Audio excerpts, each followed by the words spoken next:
o 23, porque él no cuenta, él ya es autocuate, entonces tiene 23 nuevos cuates. Listo, Isabel, la vuelvo a hacer anfitriona, permítame tantito, déjame ubicarla, ¿dónde quedó?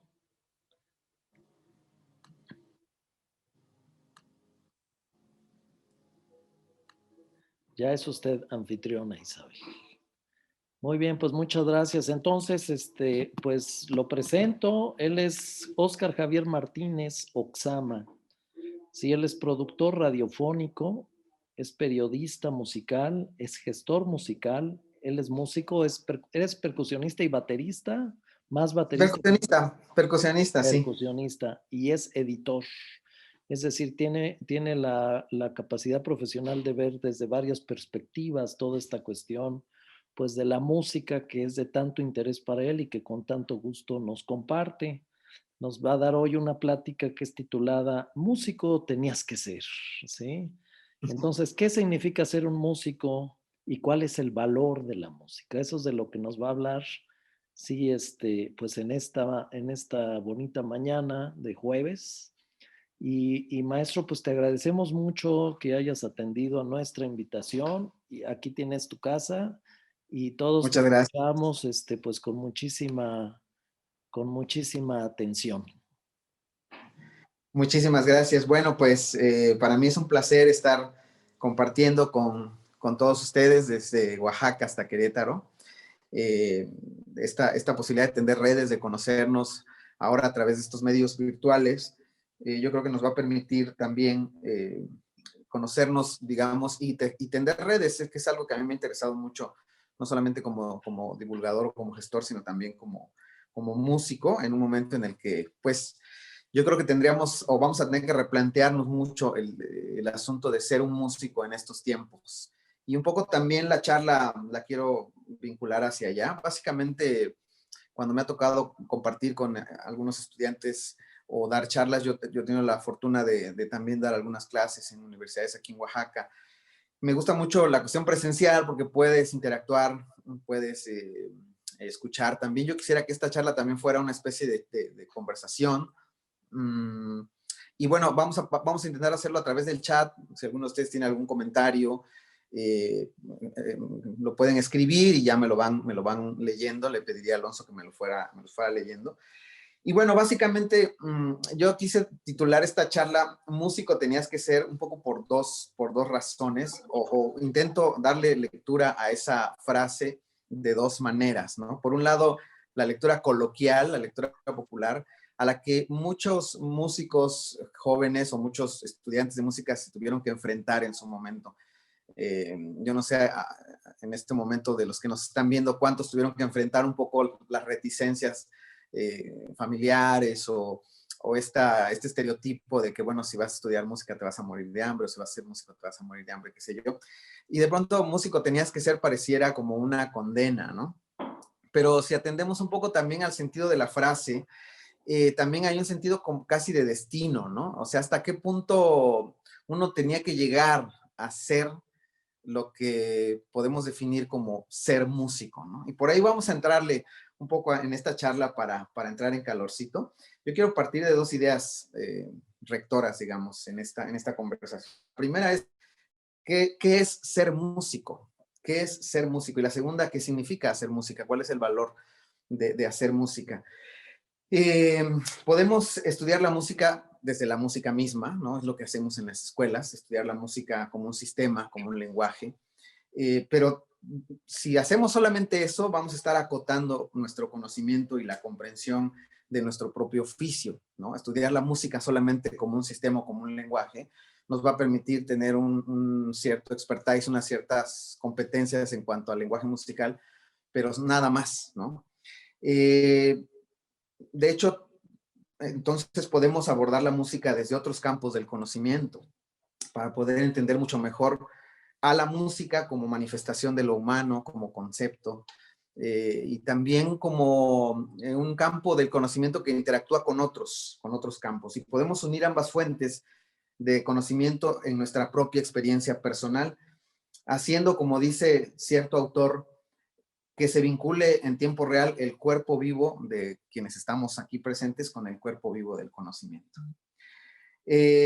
Bueno, quisiera que pensáramos un poquito en esta idea de qué es ser músico. A lo mejor me gustaría darles la oportunidad de que lo pensaran, de que lo escribieran en una frase corta, y quizás en algún momento quisieran compartirnos en el chat para ustedes qué significa ser músico. Me gustaría leer algunas de sus reflexiones. No tiene que ser algo muy elaborado, algo breve, un par de frases.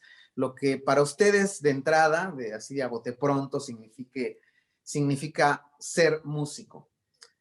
Así que bueno, siéntanse en la libertad de compartirlo, de escribirlo, y mientras lo hacen quiero contarles un poco un apunte biográfico.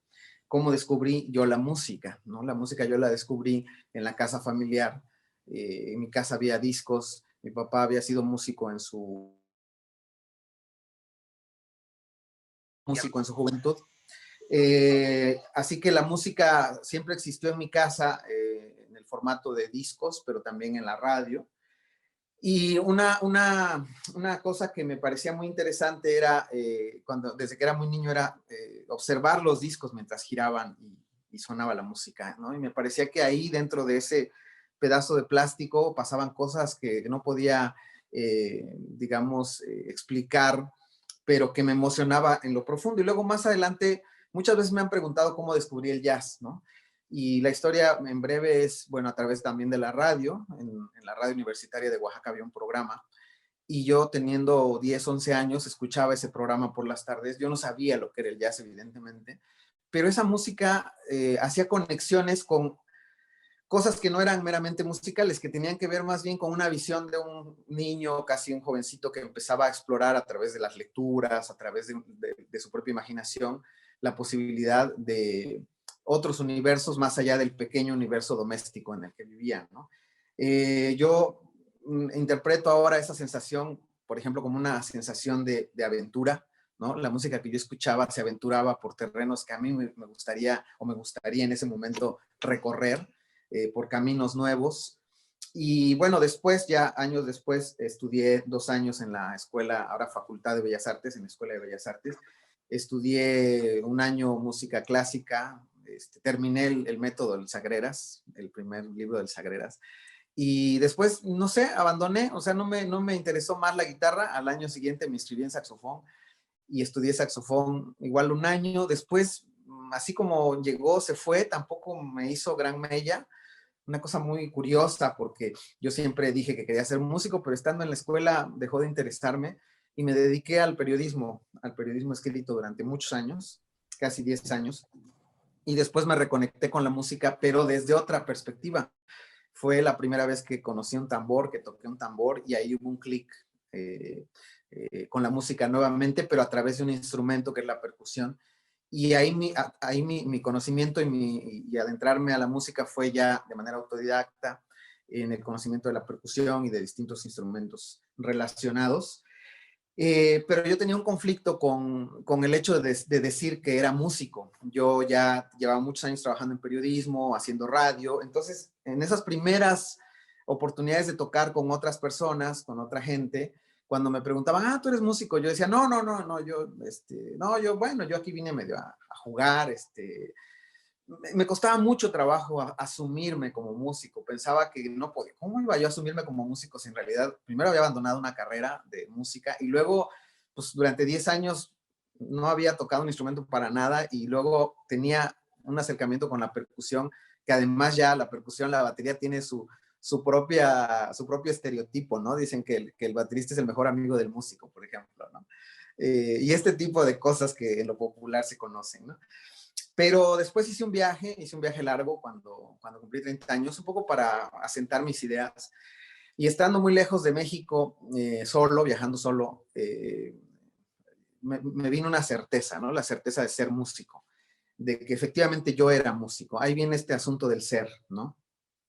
Y ahí es donde quisiera yo detenerme un poco en sus definiciones. No sé si Alonso me puede leer algo. Sí, muchas gracias. Pues ya van saliendo en el chat las definiciones. Antes de esto, quisiera yo darle la bienvenida a, pues, a dos maestros, digo, todos los maestros son muy queridos aquí en la facultad. Ahorita están dos con nosotros, el maestro José Antonio MacGregor y el maestro Juan Alzate. No sé si quieren abrir Saludos. su micrófono para darle ahí un saludo al maestro Oxama. No, maestro Oxama, un placer, un abrazo muy fuerte, encantado de escuchar con mucha atención toda la sabiduría que nos vas a compartir. Y bueno, Alonso, un saludo a todos los que están conectados. Felicidades por conectarse para escuchar a estos maestros. Muchas gracias, Igualmente, querido. perdón, muy buenos días. Un placer que estés con nosotros, Oxama, maestro MacGregor y todos los que están conectados, Alonso. Pues muy buenos días y pues aquí escuchándote y aprendiendo. Así que eso es finalmente lo principal. Así que un abrazo y bienvenido. Muchas gracias, querido Juan. Muchísimas gracias, maestros, por su presencia. Pues tenemos aquí varias definiciones. Había puesto la mía en lo que se iban animando, pero pues luego, afortunadamente se animaron. Yo puse una muy genérica que sería tocar o cantar profesionalmente. Sí, pero más bien aquí lo importante no es lo que diga yo, sino lo que digan los chavos. Entonces me voy a leer varias si gustas. Araceli dice, ser una persona creativa con mucha curiosidad y arriesgada. Tú deténme, sí, cuando sientas prudente. Sí. Cristian Rafael dice, interactuar con la música y hacer de esa actividad tu profesión. Juan José Bárcenas dice, ser una persona capaz de entender e interpretar música. Diego Sánchez dice, como Sergey una vez me dijo, el músico es como un diamante en bruto, se tiene que pulir para sacarle brillo. Jorge Cruz dice, músico es el que interpreta y entiende la función de los sonidos. Perdón, un segundo, ¿eh? Es que ya tengo toda una cascada aquí, A ver, voy a nada más recuperar este. Músico es el que interpreta y entiende la función de los sonidos mediante cualquier instrumento. Si gustas, hacemos, porque hay muchas más. Ahorita si quieres hasta aquí y después seguimos con la de Juan Hernández.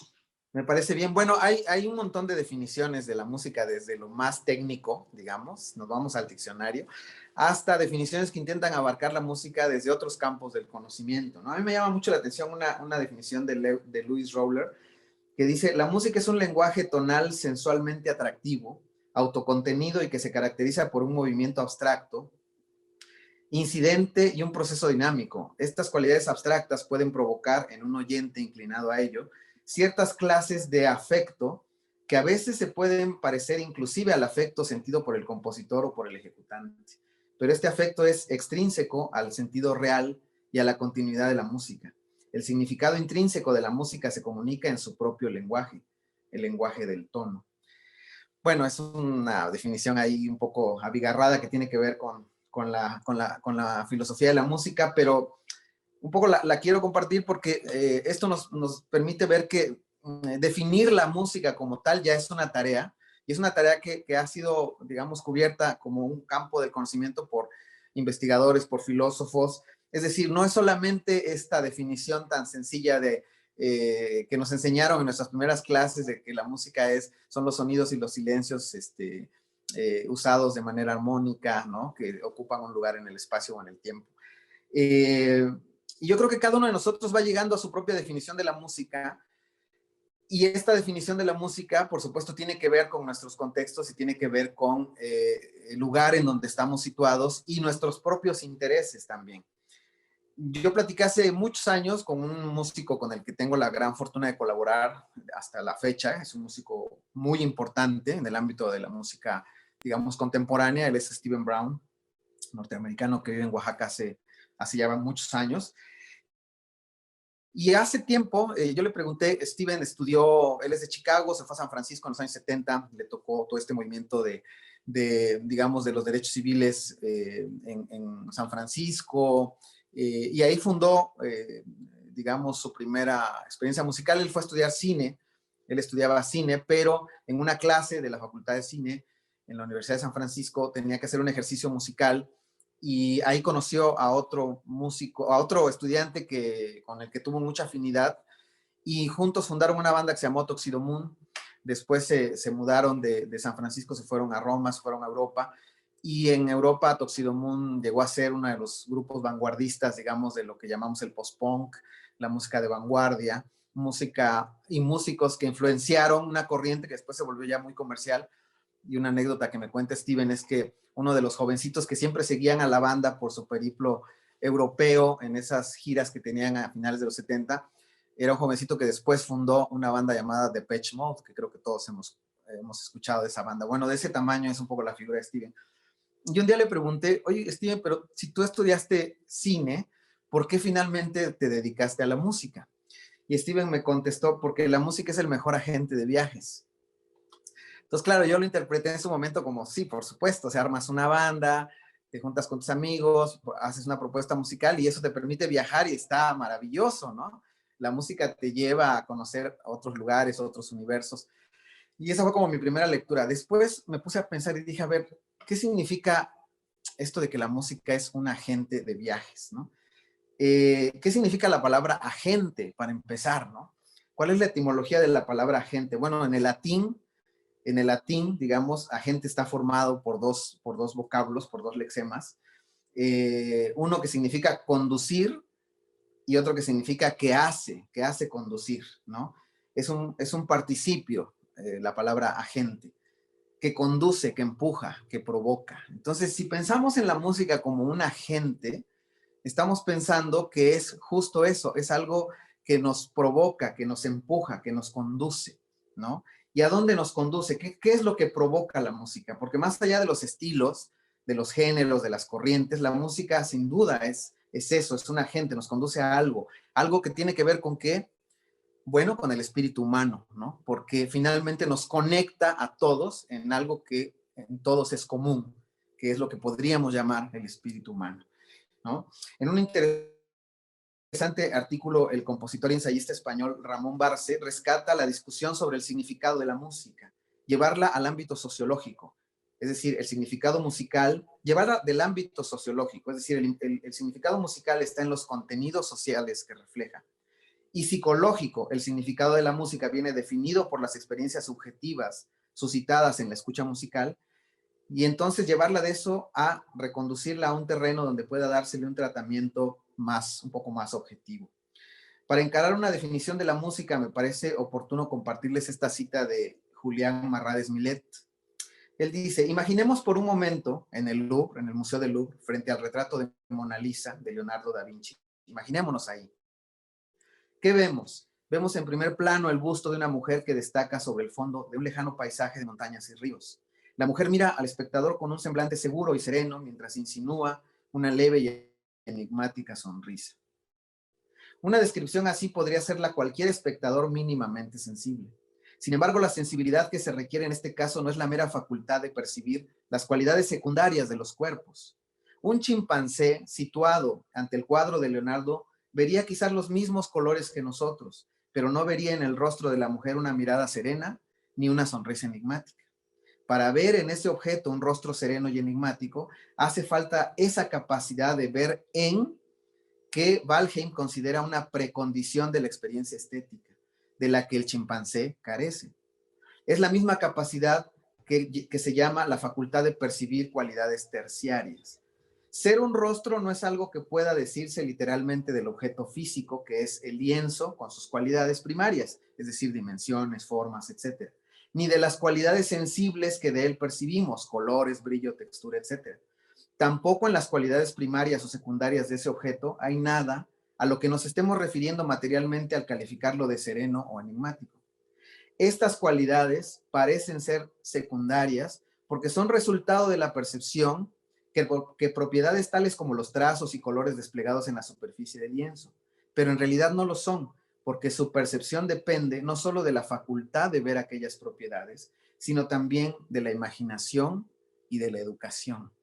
Entonces, si eso lo extrapolamos hacia la música, podemos fácilmente entender que la música no es solamente una definición en sí misma, sino es la interpretación que nosotros hacemos de la música en sí misma y luego de la lectura que podemos hacer de nuestra propia definición.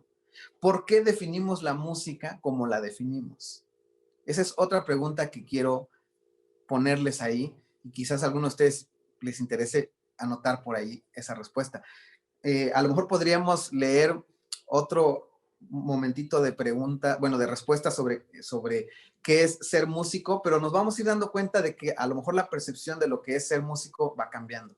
No sé si podamos leer un Sí, poquito muchas ahí. gracias. Habíamos quedado con Juan Hernández. Él dice, dominar el lenguaje de la música, comunicarse, crear y transmitir historias y emociones a través de esta.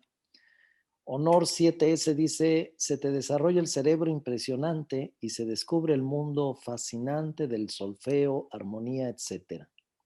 Ricardo Ibáñez dice, persona capaz de entender la música y saber interpretarla.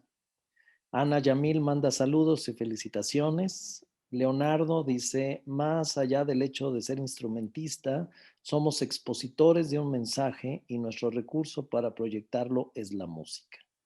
Ana Yamil manda saludos, sí, y Andrés Ranz también. Israel dice, ¿qué es ser músico? Una persona capaz de tocar los sentimientos ajenos a través de la música. Sí, y José Barrón, permítanme un segundo. Ser capaz de conectar con la mente musical universal. Muy bien. Bueno, aquí en las definiciones que nos han dado hay conceptos muy interesantes, ¿no? Por ejemplo, el hecho de ser una persona creativa, ¿no? Y el proceso creativo de la música, que creo que un poco sería el centro de el interés para todo aquel que es músico, no lo vamos a tocar o lo vamos a tocar al final, ya les explicaré por qué. Pero me llama la atención que varios de ustedes hablan acerca de interactuar, por ejemplo, ¿no? De entender, de interpretar, de que la música es un lenguaje, es un sistema, pero también de cosas un poquito más subjetivas, como tocar los sentimientos o conectar con la mente. Y esto de alguna manera nos demuestra que la percepción de lo que nosotros definimos como música tiene mucho que ver con la imaginación, tiene que ver con la educación y tiene que ver un poco con el contexto también.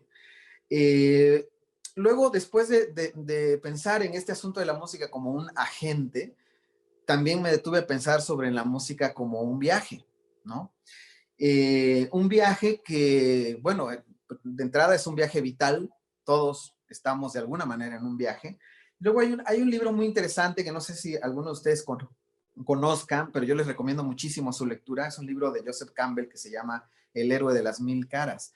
Este hombre investigó un poco acerca de los mitos hasta llegar a la conclusión del llamado monomito, ¿no?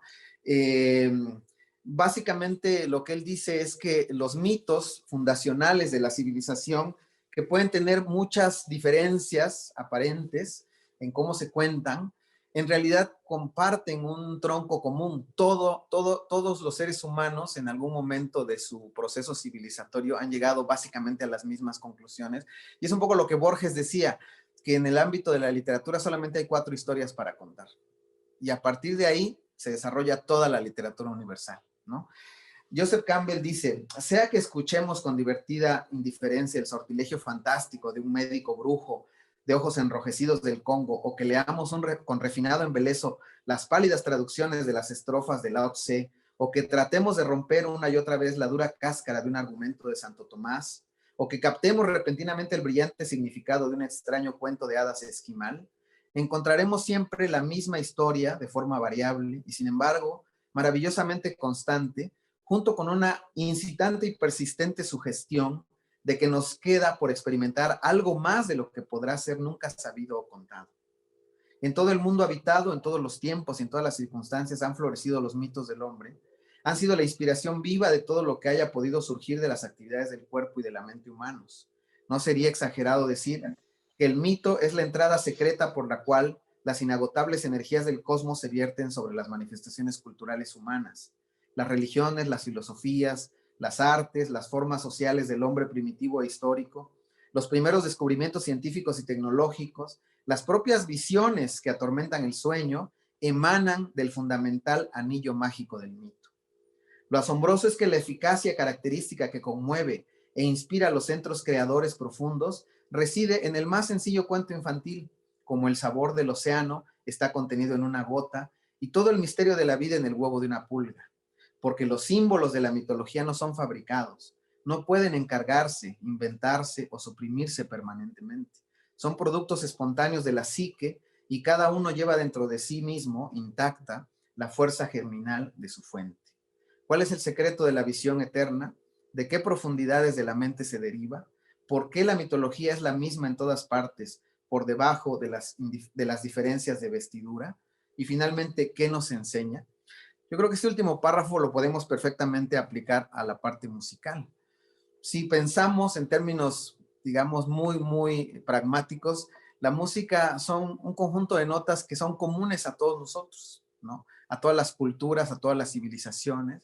Y luego la manera en cómo esas posibilidades del sonido se combinan tienen que ver con cada uno de los contextos en donde ha sido desarrollada, ¿no? Creo que todos tenemos el ejemplo de, este ejemplo que nos han puesto quizás en la escuela, de que por un lado, si en Europa Central se determinó la polifonía primero y luego la armonía, y que eso un poco se contrapone con lo que sucedió en África, por ejemplo, donde la polirritmia se desarrolló de una manera muy interesante. Bueno, eso nos puede dar una luz sobre cómo las posibilidades de lo musical tienen desarrollos distintos, pero parten de un origen común. Y que la música como lenguaje, y como decían algunos de ustedes, como esta posibilidad subjetiva de tocar y de interactuar con otros, tiene un tronco común, un tronco que nos es afín más allá de dónde estemos situados en términos de lo que llamaríamos un músico, sea un músico profesional o no lo sea, ¿no? Dice nuestro querido amigo Jesús Galindo Cáceres que el jazz nos hace mejores personas. Yo esto lo creo y lo defiendo, pero vamos a intentar extrapolar esta idea. ¿La música nos hace mejores personas? Esa es otra pregunta que quiero hacerles. ¿La música nos hace mejores personas? Se habla mucho sobre aquello de que la lectura nos hace mejores personas. Creo que todos hemos escuchado, hemos visto estas campañas que ponderan la lectura como una cosa esencial dentro de la cultura, y un poco usando o no el lema nos lleva un poco por ahí, ¿no? Que la lectura nos hace mejores personas. En su libro Contra la lectura y sobre el mantra de que leer nos hace mejores personas, Mikita Brodman escribe: todo este empeño en recrearnos sobre hasta qué punto los libros nos hacen mejores ha convertido la propia idea de lectura en positiva en sí misma, junto con reciclar, meditar, reducir el consumo de carbohidratos, etcétera, etcétera. Una vez que asignamos un valor intelectual al acto en sí, no solo pasamos por alto la naturaleza del propio texto, sino que convertimos en universal y unidimensional algo que en esencia es un proceso de participación privado. ¿Por qué les comento esto? Porque para definir la música tendríamos que intentar desligarnos un poco de la definición abstracta o de lo que hemos aprendido, digamos, o de lo que nos han enseñado. No porque no tenga valor en sí, sino porque al final la experiencia de lo musical es una experiencia privada. Es una experiencia absolutamente personal en una primera instancia, ¿no? Si yo les preguntara por qué algunos de ustedes se dedicaron o decidieron dedicar su vida a la música, dedicarse a estudiar música en este momento, yo creo que muchas o la mayoría de las razones serían personales. Yo no sé si alguno de ustedes está dedicándose a la música más bien por un asunto que no es personal, pero me parece que esto es un poco más complicado, ¿no? Es muy difícil encontrar a alguien que diga, no, bueno, yo me dediqué a la música porque un día descubrí que eso era lo que tenía que hacer más allá de lo que yo quería, ¿no? Más allá de lo que yo quiero. A lo mejor no quiero ser músico, pero es lo que me toca hacer, ¿no? En general, e incluso ya en estos tiempos modernos, ya no es tan difícil decir, bueno, yo me quiero dedicar a la música y navegar contra viento y marea, incluso para hacerlo, ¿no? Así que parte de un asunto personal. Volviendo al tema de la lectura, si hablamos de que la lectura nos hace mejores personas o nos transforma, habría que preguntarse, pero ¿a quiénes transforma la lectura? ¿A los que escriben? ¿A los que solo escriben en sus diarios personales? ¿A los que escriben y publican? ¿A los que revisan los manuscritos, los valoran y los califican? ¿A los editores que materializan los escritos en un libro? ¿A los que diseñan ese libro? ¿A los que distribuyen el libro y lo ponen al alcance del público en las librerías? a los libreros que regentean las librerías, a los críticos que reseñarán los libros, a los lectores que se encontrarán con ese libro en distintas circunstancias, ya sea que lo hayan comprado, regalado, que lo consulten en una biblioteca, que lo lean en un ebook, en un celular, que lo lean en convalecencia en un hospital, que lo lean en la biblioteca de una cárcel, o que no lo lean y solo lo atesoren, o que lo regalen, a los que leen y creen a pie juntillas lo que leen, a los que leen y dudan de todo lo que leen, a los que leen y saben leer entre líneas. Bueno, asimismo en la música habría que hacernos las mismas preguntas. ¿A quiénes hace mejores personas la música? ¿A qué personas? ¿A los compositores que escriben una obra en una partitura? ¿A los improvisadores que cazan las ideas en el momento? ¿A los arreglistas que toman el material de otro para construir nuevos edificios? ¿A los que dirigen grupos o orquestas? ¿A los que transcriben la música? ¿A los que graban la música? ¿A los que producen la música? ¿A los que comercializan la música? ¿A los que distribuyen la música en cualquiera de sus soportes? ¿A los que venden dicha música? ¿A los que escriben sobre música? ¿A los que escuchan la música? ¿A los que interpretan la música desde otros contextos? ¿A los que bailan con la música? ¿A los que la ponen de fondo para que no les moleste el estruendo del silencio? ¿A los que acumulan la música en cientos o miles de vinilos o en miles y millones de bytes? ¿A los que curan con música? ¿A los que meditan con música? ¿A los que sanan con música? ¿A los que sufren con música? ¿A los que alimentan su furia con música? ¿A los que aman con la música? Ser músico es quizás entonces una suma de todo lo aquí expresado. Ser músico quizás es estar inmerso en el contexto de lo social, de lo histórico, en un contexto cultural inevitable. Quizás eso sea ser músico, o quizás no. La música, afirma el famoso filósofo Immanuel Kant, es más goce que cultura. Y esto lo dice debido a que las facultades cognitivas, es decir, el entendimiento y la imaginación, en el fenómeno musical, dice él, son convocadas en un grado mínimo. La subjetividad es conducida desde ciertas sensaciones hacia ideas absolutamente indeterminadas, ideas difusas que por lo tanto se disuelven antes de terminar de presentarse. Por lo que incluso las sensaciones mismas que la música provoca consisten en impresiones transitorias que se disipan rápidamente. Lo decisivo aquí consiste en el hecho de que, según Kant, la música no ofrece a la imaginación un objeto duradero que exija a esta imaginación en su libre juego adecuarse al entendimiento. La música, dice Kant, no da que pensar. ¿Cuál es entonces el valor de la música? Y aquí les haría esa pregunta también. Para ustedes, ¿cuál es el valor de la música? Me gustaría que lo anotaran si quieren y que un poco en torno a la reflexión que estamos haciendo se preguntaran y nos compartieran desde su punto de vista cuál es el valor de la música. Y no sé si alguien tenga también algún comentario o algo que quieran decir. Sí, muchas gracias. Agradecemos la presencia del maestro Gesell, que está aquí con nosotros. Maestro, bienvenido. Muchas gracias por acompañarnos.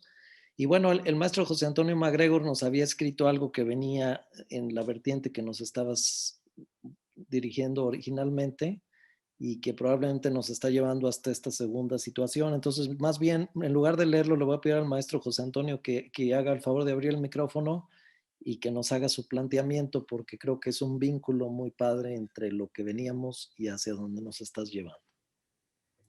Con todo gusto, Alonso, con el permiso de ustedes. ¿Qué es un músico? El músico es un narrador de historias mediante sonidos.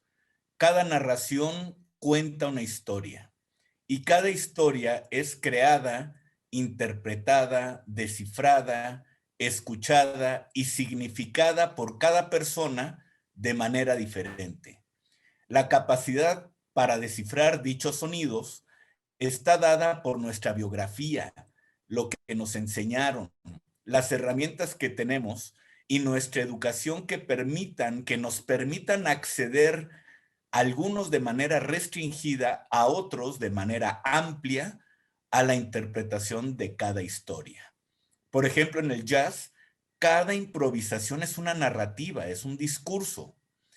Y en efecto, cada historia se construye a partir de símbolos sonoros que a cada persona le provocan múltiples reacciones, emociones y conocimientos. Muy bien, muchas gracias, José Antonio. Bueno, tú hablas de narrar historias, justamente hacia allá vamos. Justamente hacia allá vamos. Algunos de los primeros discos que marcaron mi vida, por ejemplo, digamos, me sedujeron o pusieron la atención hacia ellos por la portada. Es decir, antes de escucharlos, vi su portada y su portada me inducía, me hacía una invitación. Ese disco con esa portada debe contener una música interesante, incluso maravillosa, ¿no? Alguna de la música que me ha conmovido en lo profundo tiene que ver con mi estado vital en el momento de una escucha más profunda. Quizás esa música ya la había escuchado, pero no la había escuchado de esa manera.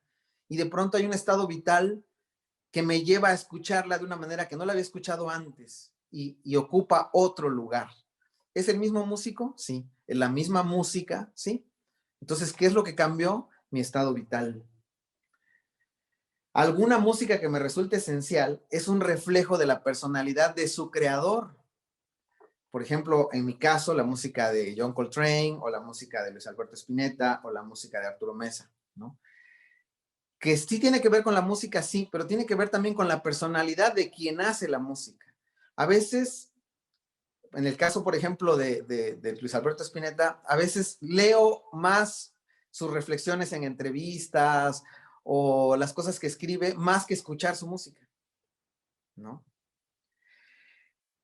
Pero por otro lado, también me pregunto cuánta música me estoy perdiendo, porque no hay manera de escuchar toda la música y de apreciar a cada músico valioso. La música también es un asunto de elección. La música que nosotros hacemos o que nosotros consumimos y que de alguna manera va entrando en nuestro sistema y luego después se manifiesta en el caso de los músicos, también es un asunto de elección. Y Karaman Taki, que fue una gran maestra, una mujer que nació en Damasco, en Siria, y cuya profesión esencialmente era ser maestra y leer, a eso se dedicaba, que había leído alrededor de unos 30,000 libros en su vida. Cuando le preguntaron, tendría 50 y algo de años. ¿Cuántos libros ha leído? Le preguntaron. Y dijo ella, pues yo creo que he leído fácil unos 30,000 libros, ¿no? Entonces, tengo que ser muy cuidadoso en mis lecturas. Decía, yo no puedo perder el tiempo en leer un libro que no me va a aportar para lo que yo hago y a lo que yo me dedico, ¿no? Y esto lo cuento porque alguna vez, platicando con una amiga, un poco discutíamos medio en broma y medio en serio, porque yo le decía que en mi juventud una manera de descubrir el jazz o una puerta de entrada para el jazz fue la música de Kenny G, este famoso saxofonista que llegó a ser muy, muy famoso y muy superventas, 21 millones de discos con esta música que él hacía, ¿no? Y yo le decía, pero bueno, a estas alturas de mi vida yo creo que ya no pondría un disco de Kenny G, ¿no? Y me decía, pero ¿por qué no? Yo le decía, bueno, porque hay tanta música que escuchar que para mí poner un disco de Kenny G, esos 30 o 40 minutos de escuchar un disco de Kenny G son 30 o 40 minutos que le estoy dejando de dedicar a otra música. Y no tiene que ver con el valor de la música de Kenny G, tiene que ver con elecciones, ¿no? Tiene que ver con que no vamos a poder alcanzar toda la música que quisiéramos, ¿cierto? Entonces, en ese sentido, en el sentido de lo que también nos puede llevar hacia la música, que es la percepción no de los sonidos, sino de un estado vital, de una interacción con otras artes, con otras disciplinas, también eso aporta valor a la música o al discurso de la música. Hacer música, por ejemplo, para mí, fue desde el principio ser parte de una banda. Después de haber dejado Bellas Artes y que durante 10 años no me dediqué a la música, este acercamiento con el tambor y con la percusión vino también de la mano de empezar a tocar con otras personas. Y el desarrollo de esa parte musical en mi vida siempre estuvo vinculado a vamos a tocar un poco, vamos a jugar con la música y después vamos a presentarnos ante un público. Entonces, esa parte ya de lo, digamos, que empezó a ser incipiente, profesional en mi vida, siempre tuvo que ver con presentarse, con este contexto de lo que llamamos conciertos o festivales, esta convención social en la que ciertas personas van a un lugar específicamente a escuchar música y el músico se presenta frente a personas que tienen toda la atención en ese momento, ¿no? Ese fue el contexto, digamos, que yo viví durante varios años. Hasta que un día alguien me invita a tocar en un grupo para eventos. Entonces, después de tocar muchos años en conciertos, en festivales, de estar acostumbrado a tocar en lugares donde la gente va a escuchar música, de pronto me invitan a una boda, a tocar en una boda, ¿no? Yo llego con mis instrumentos, me instalo, empezamos a tocar, tocamos la primera rola, terminamos de tocar, silencio absoluto. La gente está platicando, se está riendo. Yo me sentí rarísimo porque yo estaba acostumbrado a que después de tocar la gente te aplaude, ¿no? Pero en ese momento no pasaba eso. Y luego volvimos a tocar, tocamos otra rola y parecía que no existíamos, ¿no? La gente estaba en su rollo y a mí eso me hizo sentir muy mal. Me hizo sentir que la gente no valoraba lo que hacíamos o quizás yo no debería estar ahí porque no era algo que me parecía incluso digno, ¿no?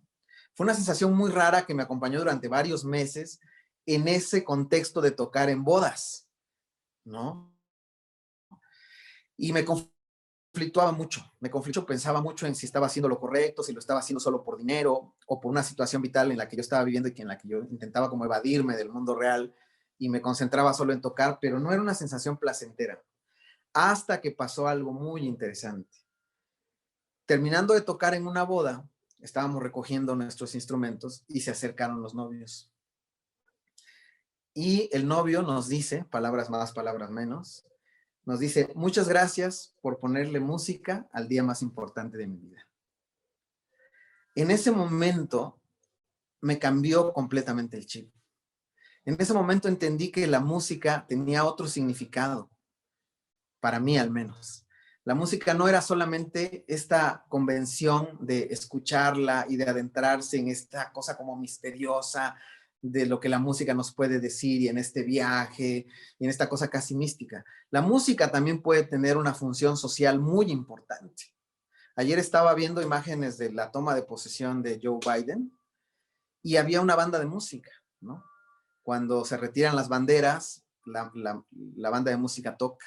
Y en algún momento tocaron esta famosa marcha que es Barras y Estrellas de Sousa, que es un tema que todos conocemos y que nos remite esencialmente a una sensación, ¿no?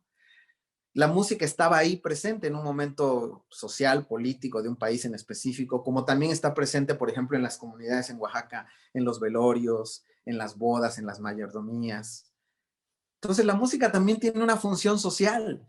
La música tiene un contexto que se conecta con las personas en momentos de gozo, en momentos de trascendencia también frente a la muerte, en momentos de duelo. Entonces, es cierto lo que dice Kant, la música es goce, pero también la música es cultura. Podríamos incluso decir que la música de alguna manera se conecta con lo que entendemos como comunidad o como ciudadanía. Ya les decía que en las comunidades indígenas de Oaxaca, por ejemplo, el concepto de lo musical no tiene que ver con lo que nosotros interpretamos como lo artístico. ¿Quiénes son los músicos en las comunidades indígenas de Oaxaca?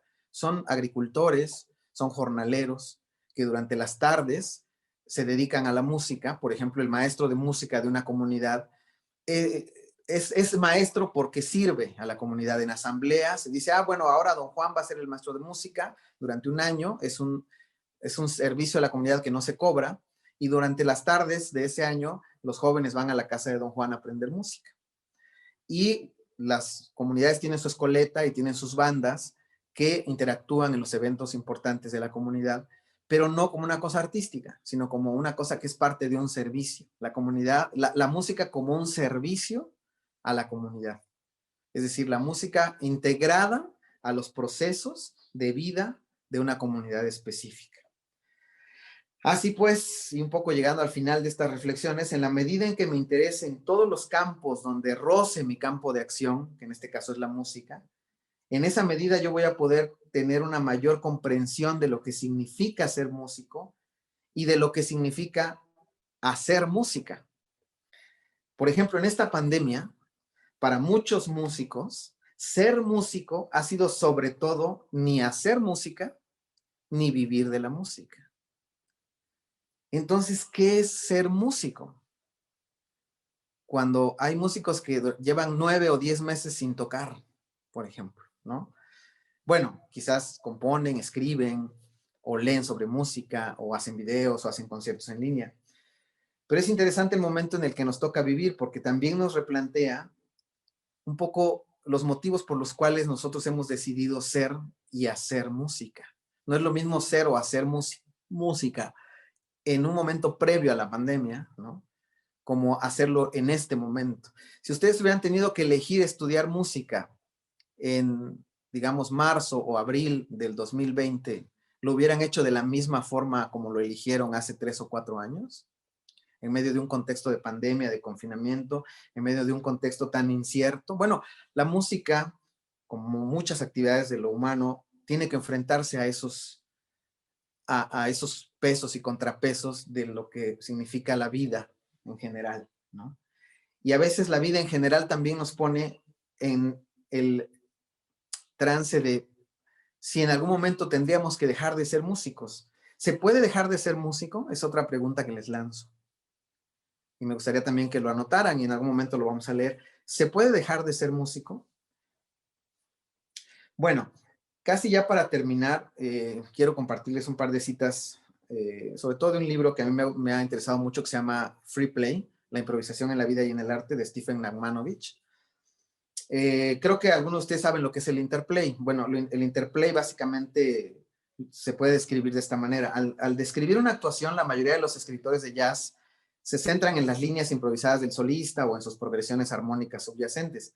Este enfoque pasa por alto el hecho básico de que cuando escuchas jazz, casi nunca escuchas una sola línea, sino un tejido musical, tejido justamente por varios músicos que están tocando en tiempo real.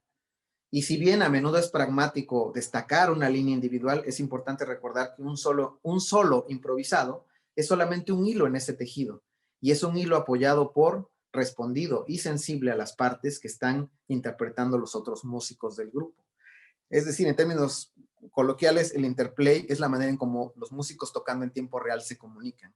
No es solamente que estén leyendo una partitura o que estén improvisando sobre los cambios, como se dice en el jazz, o sobre ciertos modos, sino la conversación que sucede mientras improvisan, mientras tocan juntos. Eso es el interplay, la interacción.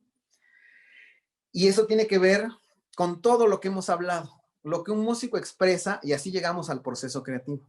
Lo que un músico expresa en lo que podemos llamar el proceso creativo, tiene a fin de cuentas, tiene que ver con todo lo anterior y con muchas cosas que no hemos comentado en esta charla.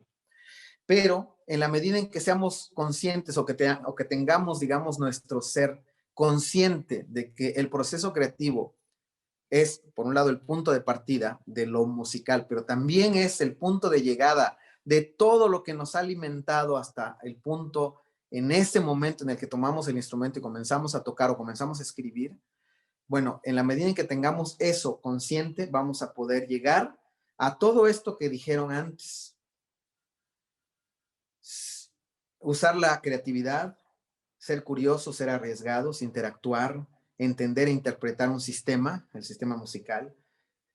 Descubrir que efectivamente somos diamantes en bruto y que podemos pulirnos en nuestro arte, en nuestro oficio. Descubrir el mundo a través de un sistema, ser expositores de un mensaje, tocar los sentimientos, conectar con la mente universal, narrar, como dice José Antonio, narrar historias a través de un lenguaje, ser narradores de historias. Bueno, no sé si alguien escribió algo finalmente sobre si se puede dejar de ser músico. Sí, sí hay comentarios. Bueno, después de lo que nos compartió el maestro MacGregor, Cristian Rafael Padilla escribe: la música puede hacernos mejores personas, pero no creo que sea una regla. Es la visión de Cristian. El maestro Gesell dice: gracias a todos, felicidades, y empezamos con el pie derecho este año con esta excelente plática. Muchas gracias, maestro Gesell. Sí, Adriana Córdoba dice: wow, sí, totalmente. Somos quienes acompañamos a otros en sus momentos especiales, mientras ellos nos acompañan en lo que amamos hacer. Es lo que dice Adriana. Yo tenía un pequeñísimo comentario con referencia de que si la aventura musical va cambiando. Yo creo que sí, y dependiendo del conocimiento y de las herramientas que tengamos como músicos, esto puede ir fluyendo.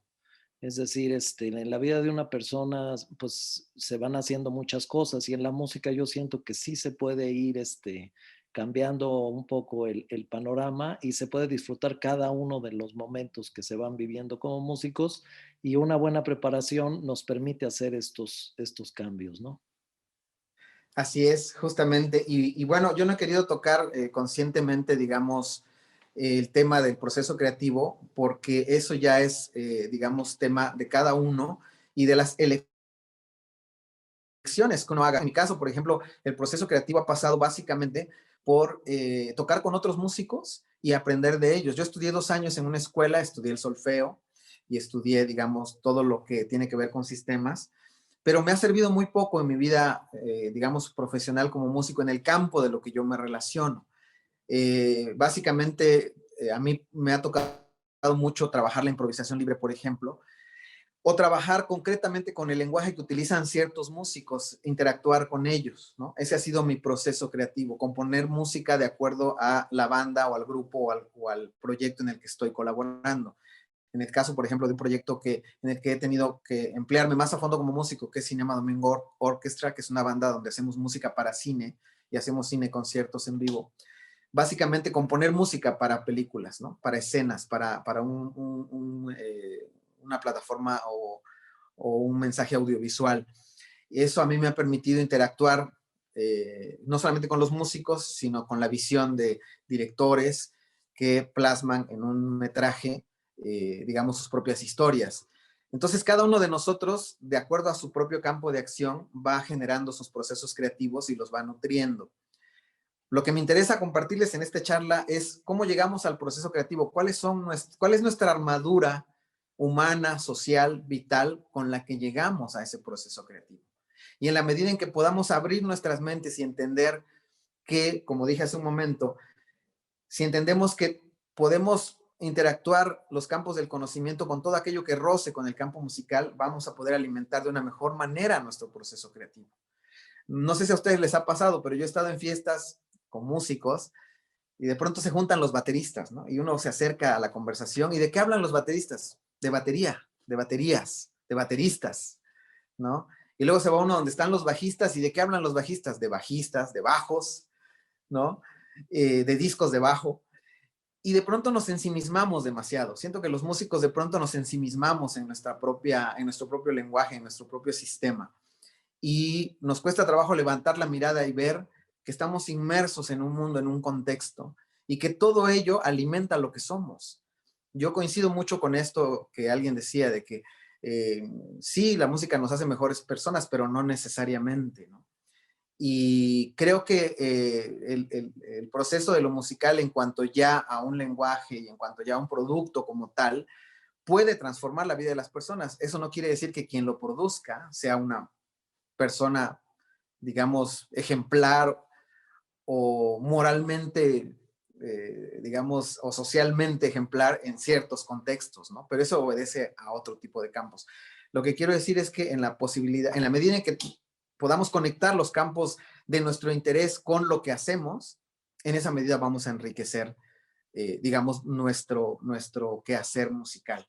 Y bueno, no sé si alguien anotó algo sobre si se puede dejar de ser músico. Sí, se está poniendo, bueno, desde el principio ha estado muy, muy intenso esto.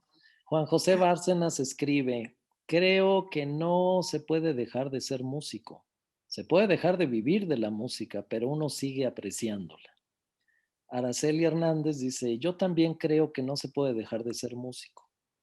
Gonzalo Frías Rábago dice, uno puede dejar de practicar y tocar instrumentos, pero una vez que una persona aprende de la música, esta difícilmente saldrá de nuestra vida, pues ya nos habrá transformado como personas y la manera en que nuestra mente percibe lo que nos rodea. Además de que cabe destacar que la música está presente hoy en día en casi todas las áreas en las que el ser humano se desenvuelve.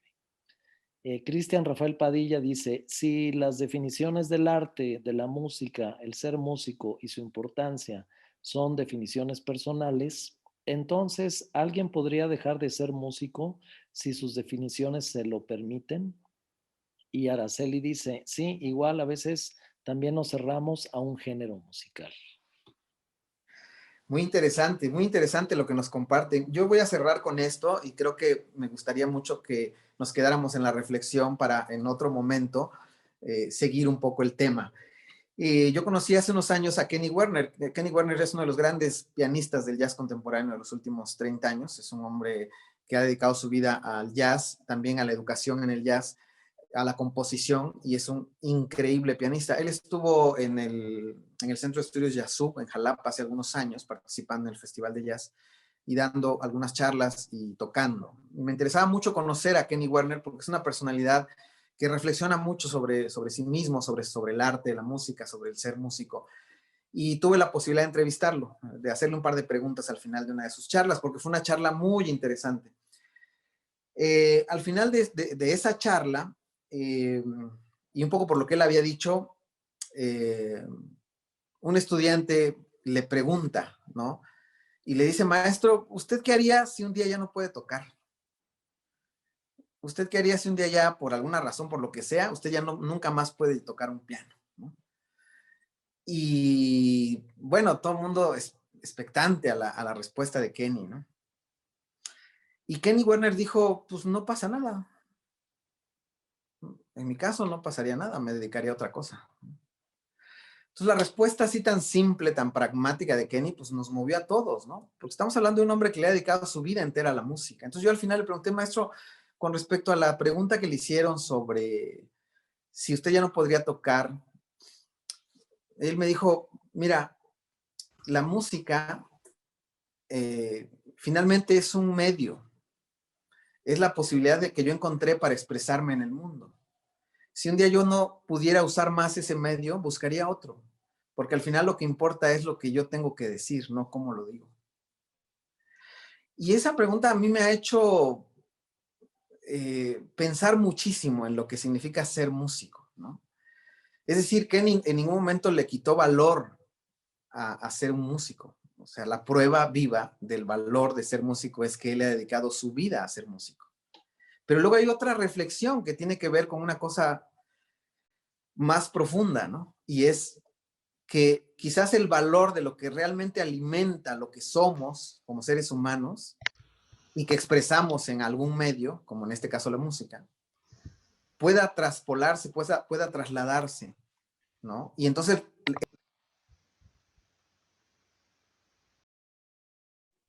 Se Perdón, apagó su Master. micrófono. Perdón, te apagué accidentalmente el micrófono, discúlpame. Lo último no lo escuchamos. Master, sí. Sigue cerrado. ¿Te Sigue gusta cerrado. prender tu micrófono? Perdón, accidentalmente lo apagué, perdón. A ver, ahí. Sí, lo último fue lo que no escuchamos. Ok, bueno, con respecto a la respuesta de Kenny Werner, a mí me ha hecho mucho que pensar en estos años, ¿no? Y pensar si el foco de lo que realmente me define tiene que ver con lo que realmente quiero comunicar, ¿no? Y no con el medio que me ha tocado para comunicarlo. En mi caso, por ejemplo, yo que me dedico también al periodismo, uso otros medios para comunicarme. La música es un medio muy importante para comunicarme.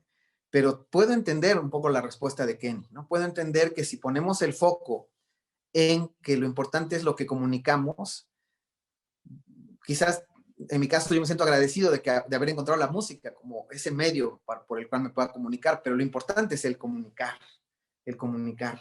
Quizás, y con esto termino, la finalidad de ser músico sea la de comunicar, pero no la de expresarse en sí mismo.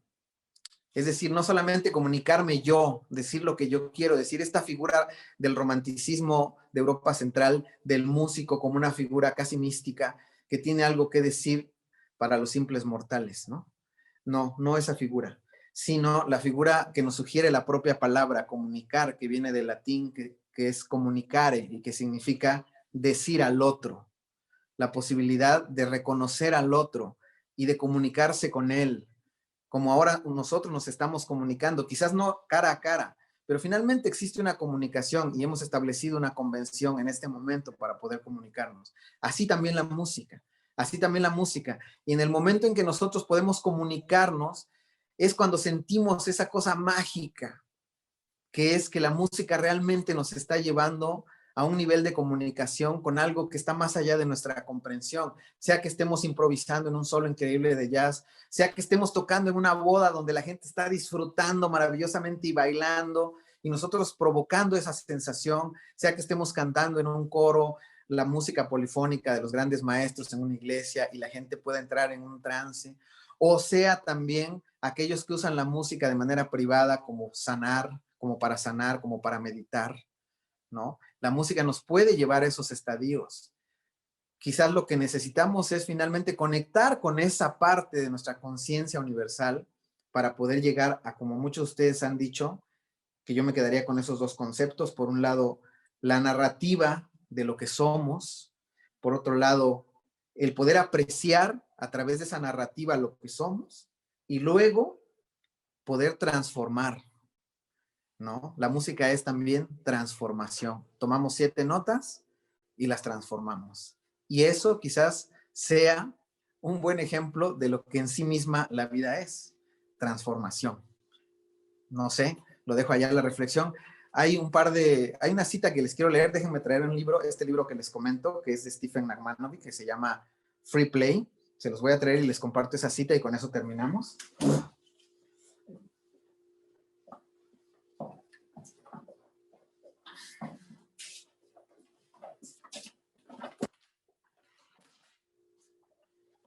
Ok, aquí está. Este libro que yo les recomiendo mucho, que está editado en español, Free Play, la improvisación en la vida y en el arte, de Stephen Nachmanovic.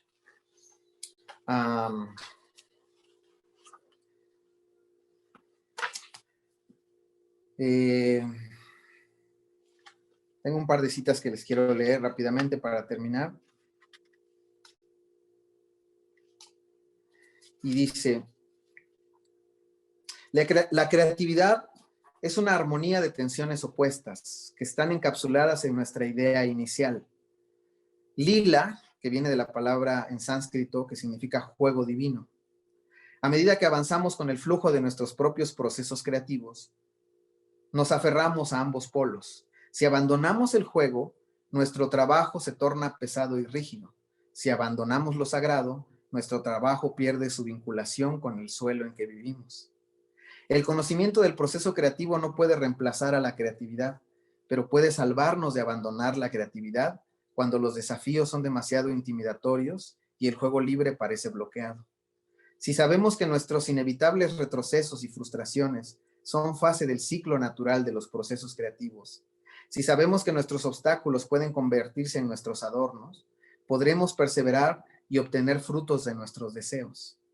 Esa perseverancia puede ser una verdadera prueba, pero siempre hay caminos, siempre hay señales. Y la lucha que con seguridad durará toda la vida, vale la pena. Es una lucha que genera increíble placer y alegría. Todos los intentos que hacemos son imperfectos. Sin embargo, cada uno de esos intentos imperfectos es una ocasión para un deleite que no se parece a nada en la tierra. El proceso creativo es un camino espiritual. Esta aventura es sobre nosotros, sobre lo profundo del yo, sobre el compositor que todos tenemos dentro, sobre la originalidad en el sentido no de lo que es totalmente nuevo, sino de lo que es total y originalmente nosotros mismos. Y bueno, pues con esto terminamos esta pequeña exploración y estas preguntas que nos hacemos sobre qué es ser músico y cuál es el valor de la música. Muchas gracias por su atención. Muchísimas gracias, Máster.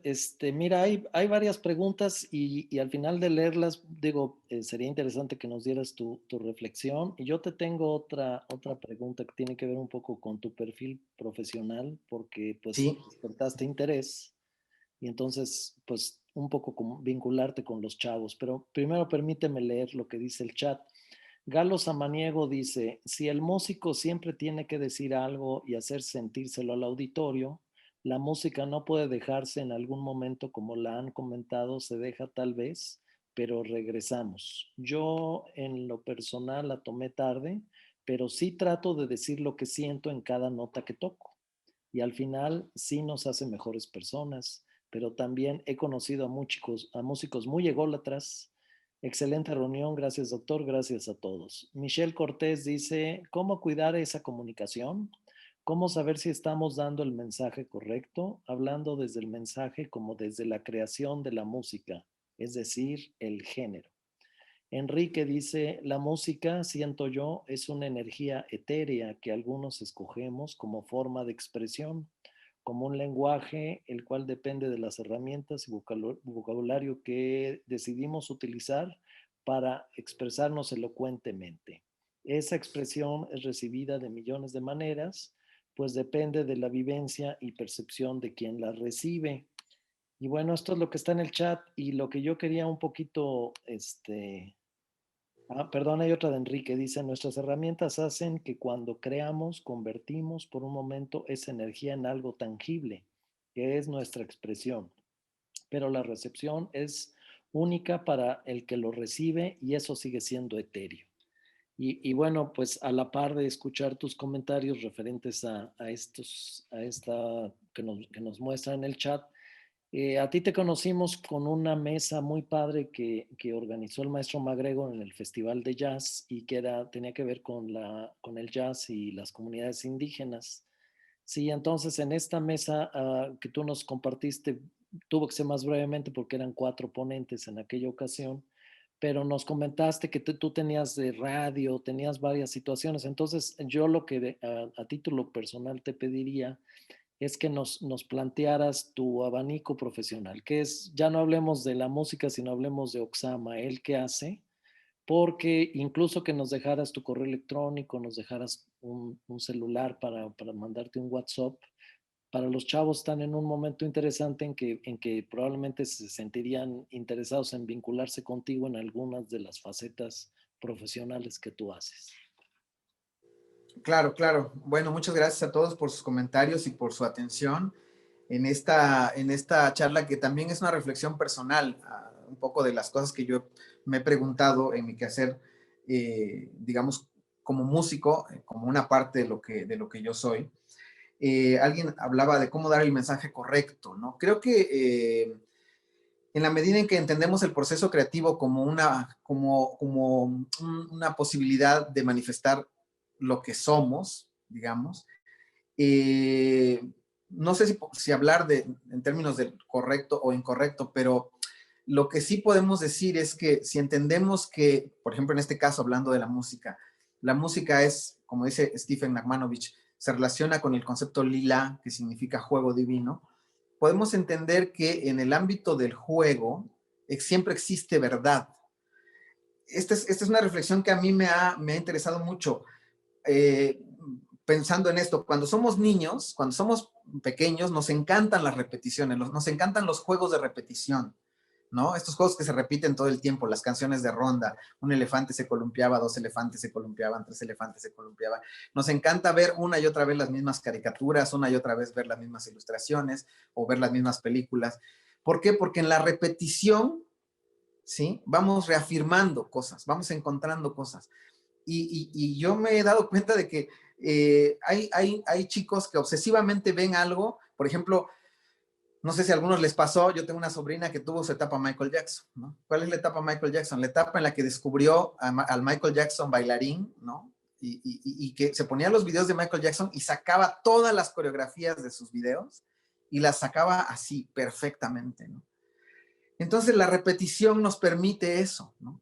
¿Por qué digo esto? Porque una de las cosas que nos van a permitir un poco reafirmar y entender dónde estamos parados para llegar cada quien a sus propias conclusiones de si es correcto o no lo que hacemos, es insistir en eso. Si leemos un libro que nos parece interesante, habrá que releerlo, habrá que leerlo entre líneas, volverlo a leer. Si nos gusta una música, un género musical, habrá que estudiarla, habrá que volverla a escuchar, adentrarse en ella, intentar leerla desde distintas perspectivas, no solamente desde la perspectiva del músico, por ejemplo. En internet ahora hay un montón de gente que se dedica a hacer análisis musicales muy interesantes, ¿no? Cómo está construida una melodía, cómo está construida en términos de lo armónico, de lo tímbrico, pero también en términos de la producción, cómo está escrita, cómo está arreglada, qué instrumentos se usaron, cuáles fueron sus procesos de grabación. Todo eso nos va abonando a entender, en este caso la música, de otras maneras, ¿no?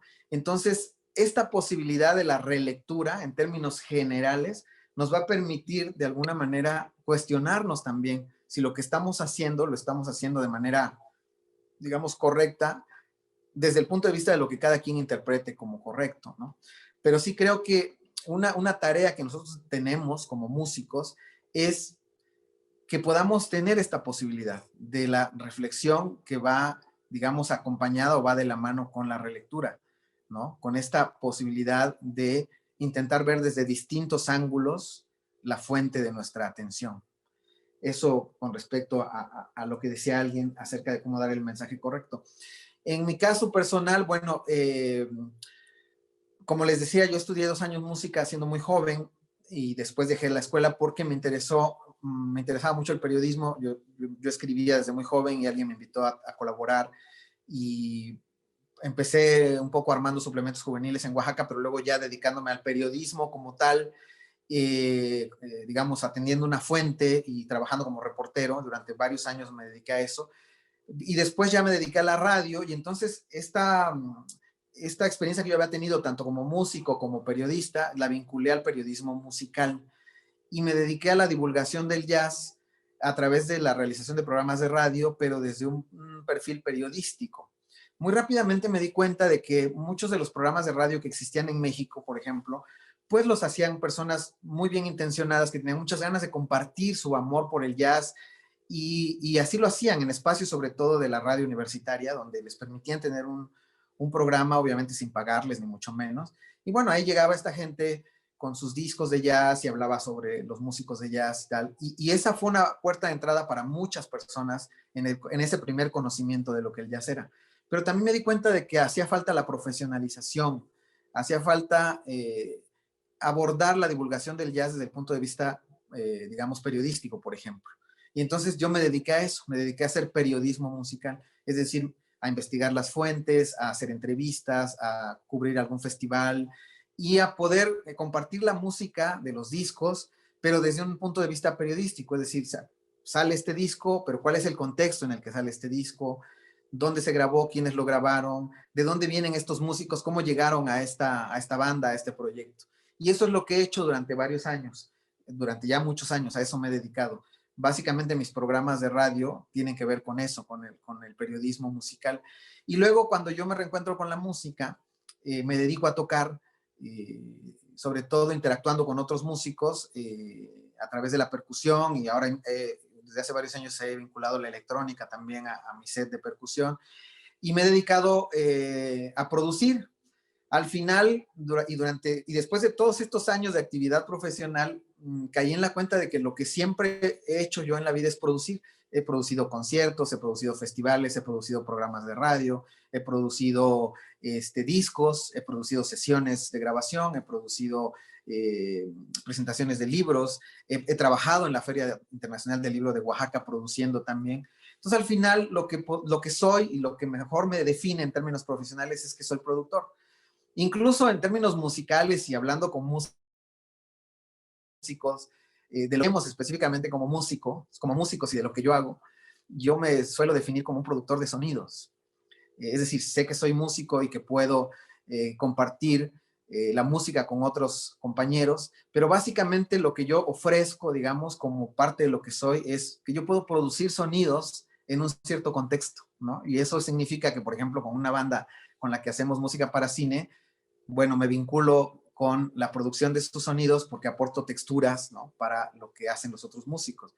Y en el caso, por ejemplo, toco con una cantante y compositora oaxaqueña, trabajo en la producción de sus materiales, pero también me dedico a producir a la banda para los ensayos, para los conciertos. Entonces, mi experiencia como músico pasa más por ahí, por el tema de la producción.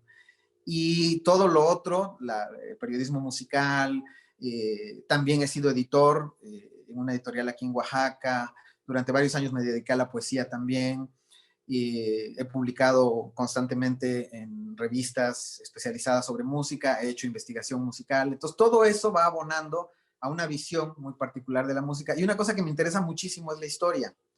Entonces, yo estoy trabajando ahorita en una investigación sobre la historia del jazz en Oaxaca, pero me di cuenta muy rápidamente de que la historia del jazz en Oaxaca se vincula con la historia de la contracultura en Oaxaca. Entonces eso me ha llevado a abrir un poco más mi investigación y mi interés para los próximos años es poder escribir sobre la historia de la contracultura en Oaxaca, cómo llegó Oaxaca a ser lo que ahora es, ¿no? Y que tiene que ver con movimientos contraculturales que vienen desde los años 50 del siglo pasado, entre los que se vincula la historia de algunos músicos que se interesaron por el jazz y que empezaron a impulsar, digamos, los lenguajes del jazz en Oaxaca, sin llegar a constituir una escena propiamente, pero sí insertos dentro de la contracultura, digamos. Entonces, también esa parte, la parte de lo histórico, me interesa un montón, y hablando con Jesús Galindo en Jalapa comentábamos eso, ¿no? A mí me interesa mucho este asunto de la memoria histórica, de la preservación de los archivos, de que podamos contar nuestra historia también de los archivos, a través de los archivos sonoros, ¿no? De que podemos dejar huella sonora y esa huella sonora es parte de nuestra historia también como comunidad. Entonces, un poco por ahí van los campos de mi labor profesional. Muy bien, muchas gracias. Quisiera ser políticamente correcto. Voy a decir algo muy delicado con respecto a lo que tú estás diciéndonos. Pero, por ejemplo, de Querétaro, nuestra realidad, la Filarmónica de Querétaro, las notas periodísticas posteriores al concierto, sin restar la buena voluntad pues, de quienes se han encargado de hacerlas, pero la realidad es que la nota periodística consiste en transcribir lo que tocaron en el programa, ¿no? Tocaron la quinta de Beethoven y el concierto de violín, y luego tomar fotos del público. Entonces fue fulanito y menganita, ¿no? Qué bueno, o sea, felicidades. ¿Qué importa, no? O sea, ¿qué más da? O sea, perdón, y sí me gustaría abrir, porque los chavos ahí hay algo, hay una tarea muy fuerte abierta, o sea, alguien que realmente se meta ahora al escribir en serio. El solista tocó bien, no tocó bien, si tocó bien, ¿qué nos hizo sentir? Si no tocó bien, pues qué onda, o sea, una crítica puede ser constructiva, ¿no? Pero yo siento que sí es bien importante para elevar el desarrollo cultural de una comunidad. ¿No? Ese sería mi comentario. Y pues ahora sí abrir ya no en formato de una pregunta específica, sino abrir el micrófono. Quien quisiera comentar, quien quisiera decir, con toda confianza. Maestro Juan Alzate, por favor. Sí, muchísimas gracias. Ha sido súper interesante esto que hemos estado escuchando y me quedé un poco dando vueltas la cuestión de qué pasaría si uno deja de ser músico o no. Entonces, recordé un poco la cuestión y también de lo que comentaba el maestro MacGregor y se comentaba con respecto a contar historias, ¿no? Entonces, buscando una frase de un saxofonista francés que admiro mucho, que se llama François Janot, que fue director de la Orquesta Nacional de Jazz en Francia y que fue el que promovió este tipo de orquestas en todo el mundo, descubrí que él sigue un proyecto muy interesante que se llama sound painting o pinturas con sonido, que resulta que lo inventó otro saxofonista que se llama Walter Thompson en 1974 en Woodstock. Y aquí me suena muchísimo porque resulta que ellos, a pesar de ser grandes músicos y demás, esto de pintar con música es a base de signos y que es simplemente despertar la creatividad entre alumnos, en este caso lo lleva a aulas, pero otra cosa, lo hace interactuar con bailarines, con poetas, con pintores, con instrumentistas, con cantantes y forman una orquesta en situ y a través de una serie de signos cada quien va creando y la premisa principal aquí es no hay error. Entonces, esto lo he estado leyendo un poco y me ha parecido súper interesante en el concepto y en el sentido que de alguna manera creo que también está rodeando esto que has estado hablando durante este rato, y es también el proceso creativo, cómo explotarlo, cómo hacerlo interactuar con otras áreas que finalmente están conectadas por la necesidad de la creación, ¿no? Y más en estos momentos en los que estamos viviendo, creo que es fundamental explotar todo esto que tiene que ver con la creatividad a través del arte en sus diferentes manifestaciones y ellos lo juntan en este concepto de pintura sonora, ¿no? Entonces, me gusta mucho que se esté explotando y explorando esta serie de cosas y pues te felicito porque es muy importante lo que nos has dicho y que también nos haces ver las circunstancias de la creación musical y de cómo percibirla y cómo explorarla de una manera totalmente pues diferente y creativa. Así que muchísimas gracias. Gracias, maestro. Qué gusto. Muchísimas gracias. Natalia Matehuala escribe, dice, alguna vez me dijeron que la primera vez que lees un libro es para conocerlo, la segunda vez es para entenderlo y la tercera es para disfrutarlo. La música es así. nuestros maestros nos dicen que primero practiquemos y llega a ser muy cansado. Luego ya que conocemos la pieza empezamos a entender, a reflexionar, incluso a reírnos de tanto que nos costaba y al final interpretamos. Y Michelle le pide al maestro Alzate que si por favor escribe en el chat los nombres de las referencias de los músicos que nos estaba haciendo mención, por favor. Y maestro MacGregor, si gusta abrir su micrófono, por favor. Sí, gracias. Nada más 2 reflexiones en torno a si uno puede dejar de ser músico. Keith Jarrett acaba de dejar el piano. 2 derrames cerebrales, pero la primera ocasión que se puso mal hace varios años, 15, 20 años, dejó de tocar, no podía tocar por una cuestión de salud, y el cuate solo podía producir música aquí en su cabeza. Cuando vuelve al piano, sacó un disco que es, bueno, yo soy fan de Keith Jarrett, después de haber oído a los clásicos del jazz, Thelonious Monk, Oscar Peterson, todo. Jarrett aparece en los 70 de una manera extraordinaria, pero además hace música clásica, ha grabado mucho a Bach, a Händel, a Shostakovich, y cuando no puede tocar, empieza a producir solo aquí. Y cuando vuelve al piano, uno esperaba el atasque, ¿no? Sus solos acá. Y produjo algo tan suave, tan de buen gusto. Además, puro cover.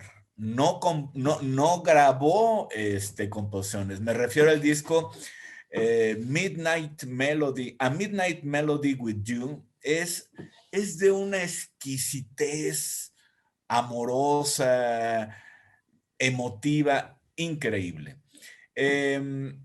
Otra referencia de Keith Jarrett es, de repente sí por el pelo, tiene apariencia de negro, ¿no? Y una anécdota muy buena es que Ornette Coleman, uno de los grandes músicos que es negro, le decía, se le acercó y le decía, hombre, tienes que ser negro. Y Jarrett respondió, lo sé, estoy trabajando en ello. Y finalmente, una recomendación a los chicos que estudian música.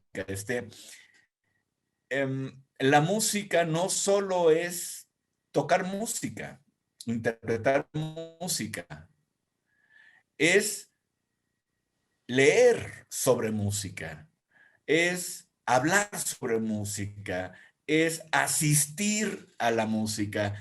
Es decir, me parece que hay casos, he conocido casos de músicos de orquestas filarmónicas. Por cierto, los que voy a comentar, no voy a decir nombres, pero tampoco son de Querétaro. Me acuerdo que una vez le dijo un amigo, oye, invita a fulano para que nos dé una conferencia sobre música clásica, porque pues, tiene 20, 30 años en la filarmónica y me dice, él toca y toca bien, pero no sabe nada de música. O sea, no te puede hablar de un compositor porque no, a él lo que le interesa es ponme la partitura y toco.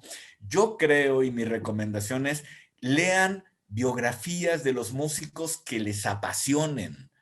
Conozcan lo que hicieron, cuándo lo hicieron, con qué gente lo hicieron. Ahora hay unas películas en Netflix sobre músicos extraordinarias. Váyanse a ver la de Chet Baker y después de ver a Chet Baker, obviamente escuchen, enamórense de su versión de My Funny Valentine para que lloren y después lean la vida de Chet Baker y cuando hagan eso, un mundo, no el mundo de Chet Baker, un mundo, en un capítulo en la historia del jazz se les habrá abierto.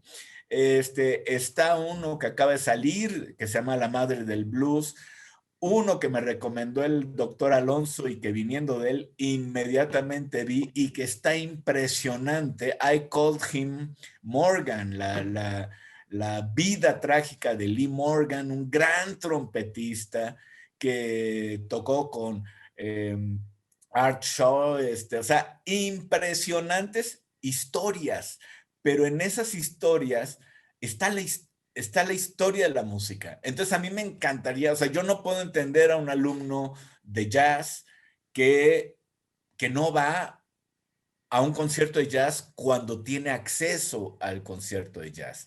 No entiendo a un alumno de jazz que no lee biografías, que no lee historia del jazz, porque saber de música no es solo saber de estructuras musicales, es cultura, es historia, son contextos, son personajes.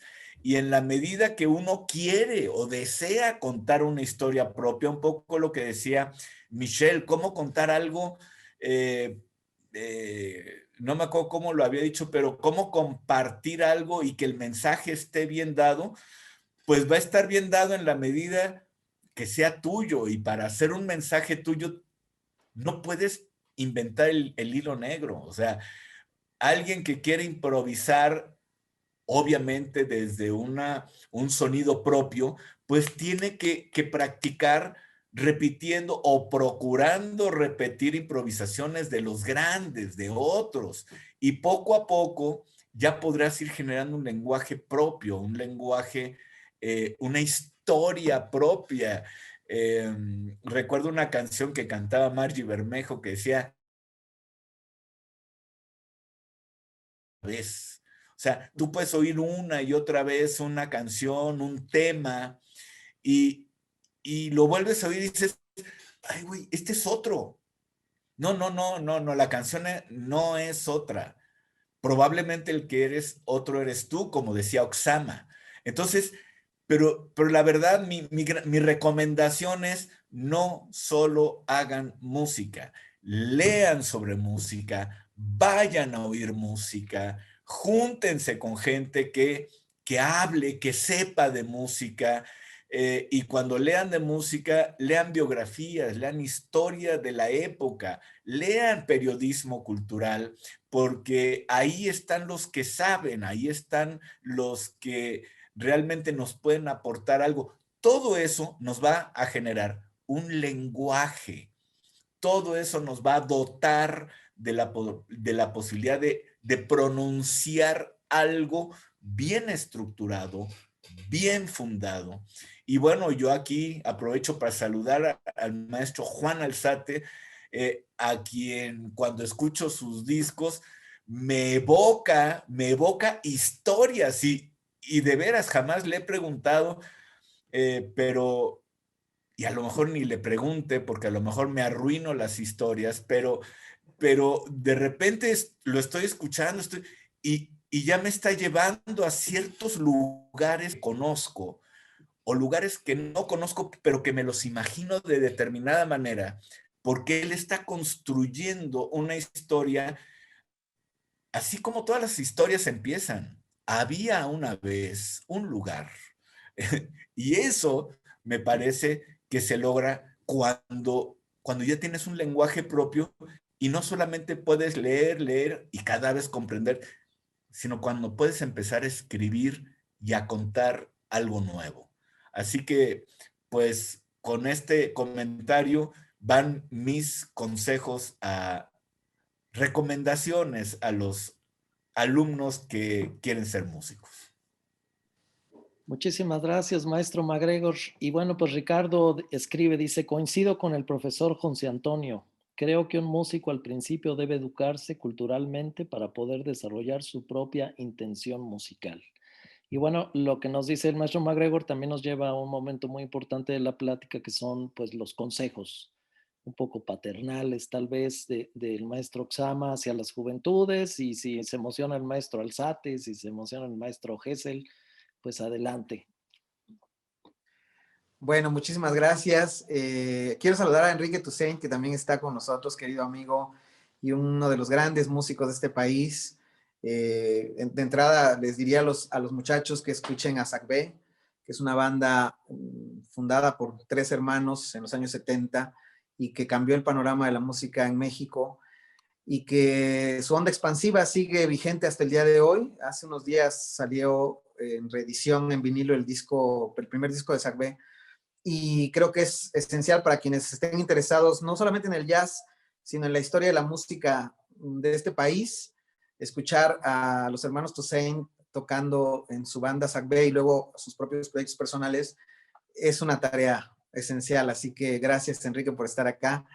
Y a propósito de esto que hablábamos sobre las narrativas y la trascendencia de lo musical, en mi caso personal, por ejemplo, Sagbé es una banda que ha determinado mucho de lo que al final, digamos, influyó en mí para dedicarme a ser divulgador del jazz también, partiendo de una cosa muy sencilla. Esta música la tiene que conocer más gente, ¿no? Y a partir de ahí uno se plantea el cómo hacer para que esta cosa que fluye en mí cuando escucho a Coltrane o cuando escucho a Sagbé o cuando escucho a los músicos que me interesan, yo les pueda transmitir ese entusiasmo, ¿no?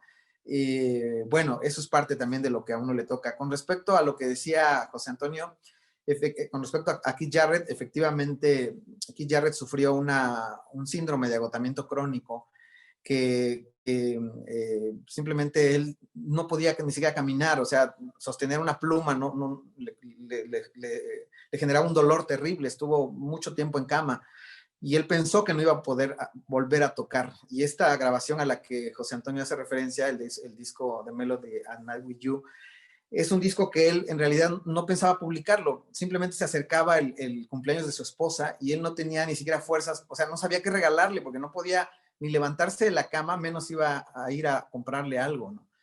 Entonces él poco a poco empezó a acercarse al piano, le llevó semanas simplemente caminar de su cama al piano, sentarse en el piano y ni siquiera alzar la tapa del teclado, o sea, a ese nivel de gravedad estuvo durante varios años. Cuando ya pudo empezar a tocar, se dio cuenta que pues solamente podía eso, tocar, o sea, todo lo que él había sido parecía que al final eventualmente volvió, pero él hizo este disco primero reconociendo las canciones que a él le gustaban, las canciones del songbook americano, tocando solo las melodías, y después con esas melodías desde lo más profundo de su ser, volvemos a este tema de lo que somos, ¿no? Él decidió que ese era el mejor regalo que le podía hacer a su esposa, ¿no? Entonces grabó esas canciones en un DAT, en un cassette digital, y le puso un lacito y el día del cumpleaños de su mujer le regaló ese testimonio de ese momento. Y obviamente Manfred Eicher, el productor de Keith Jarrett, que es listísimo, dijo, esto lo tiene que conocer el mundo, ¿no? Y finalmente se edita esa grabación, que efectivamente ha sido una grabación muy impresionante, de un Keith Jarrett intempestuoso y volcánico. Encontramos a este hombre que desnuda la melodía y solamente va a lo que la melodía dice y la expresa con esa simplicidad y con esa sencillez, ¿no? Creo que es una gran lección para todos. Y también creo que más que consejos o tal, decir simplemente lo que a mí me ha alimentado, bueno, esto que ya comentaba, escuchar la música con toda la atención, observar las portadas, por ejemplo, decir que un disco de Astillero, de la banda mexicana Astillero, que se llama El Sexto Continente, tiene en la portada un cuadro de Raúl Anguiano, un pintor, y que la portada en sí misma ya te hace viajar, ¿no? Y luego lo que hay en el contexto de cada grabación, también leer, por supuesto, hablando de Keith Jarrett, un libro que se puede conseguir, porque yo lo conseguí en Oaxaca en una librería, es este es la más reciente biografía sobre la vida de Keith Jarrett, y yo creo que es la más completa que existe en el momento. Se la recomiendo muchísimo porque ni siquiera es una biografía al uso, sino que más bien va hacia la cuestión meramente musical de lo que es Keith Jarrett, de lo que significa Keith Jarrett para la música contemporánea. De Wolfgang Sander, Keith Jarrett, una biografía. Es de una editorial argentina que se llama Libros del Cultrum. Y sí, leer sobre música, ver películas. Yo creo que todo nos alimenta. Y una cosa que sí también recomendaría es que tengamos siempre la mente abierta. La última música que a mí me ha interesado muchísimo es lo que llaman low hip hop, que es música que se construye básicamente en base a loops y que básicamente está construida para que la gente se relaje o estudie o se duerma.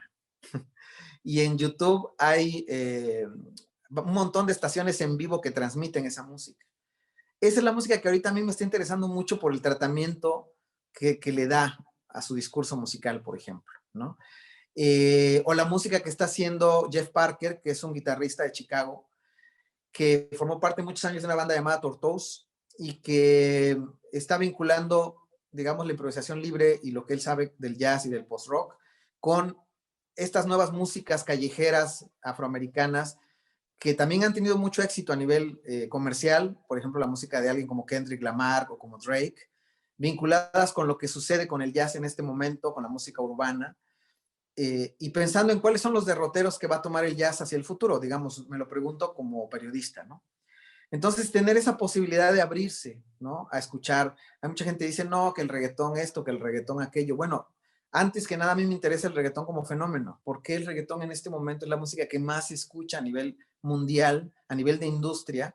¿Por qué músicos ya consolidados en el ámbito popular se están cambiando al reggaetón para seguir siendo vigentes, ¿no?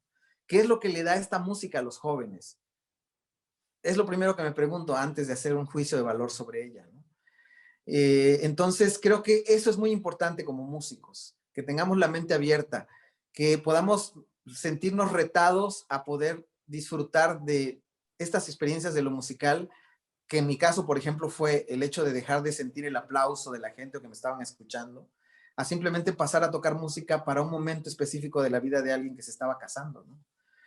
Y creo que eso a mí me ha permitido abrir la mente y encontrarle sentido a que lo musical es una cosa importantísima de la manifestación del espíritu humano, pero no lo esencial, digamos, no es lo central. Para mí lo central pasa por esta comunicación de los procesos creativos que puede tomar muchas formas, ¿no? Puede ser pintura, música, puede ser un mecánico al que tú le llevas, yo le llevo mi moto a un mecánico que es pura poesía verlo trabajar, ¿no?